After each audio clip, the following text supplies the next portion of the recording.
hoş geldiniz. Çok teşekkür ederiz. Allah razı olsun. Bu anlamlı bir yardım oldu inşallah. Geçen sene de yapmıştınız değil mi?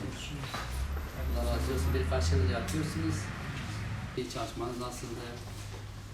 Katılım nasıldı? Hava şartlarına rağmen beklediğimizden kolayca bir katılım vardı. Elhamdülillah. Hamdolsun iyi bir gelir de elde ettik. Allah razı olsun. Arkadaşlarımız gelmiş ya da geçici ziyarete ben gelemedim. Evet. İnşallah bunun devamı da gelir. Allah razı olsun. İnşallah.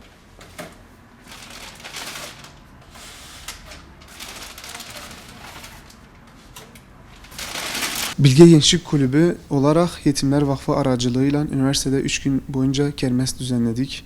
Bu kermesimiz çok verimli bir kermes oldu.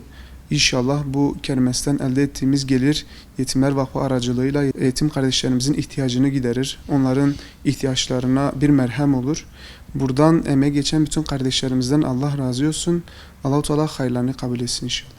Öncelikle ben genç kardeşlerime ve genç kızlarımıza çok teşekkür ediyorum. Allah kendilerinden razı olsun.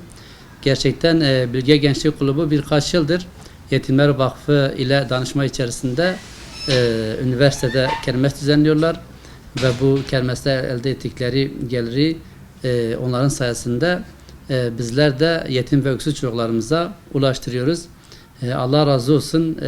Bu zamanda bu gençlerin bu duyarlılığı bizi çok sevindiriyor. Çok olması önemli değil. Önemli olan bu duyarlılıktır. Kardeşlerimizin bu duyarlılığı meydana getirmesidir. İnşallah bu duyarlılığın devam edeceğine ben gönülden inanıyorum. Bu kardeşlerimizin yapmış oldukları bu gayret ve emeklerinden dolayı tekrar teşekkür ediyorum. Ve inşallah en kısa zamanda kermesten elde ettiğimiz geliri yetim ve öksüz çocuklarımıza inşallah ulaştıracağız. Ben bir kez daha teşekkür ediyorum. Allah razı olsun.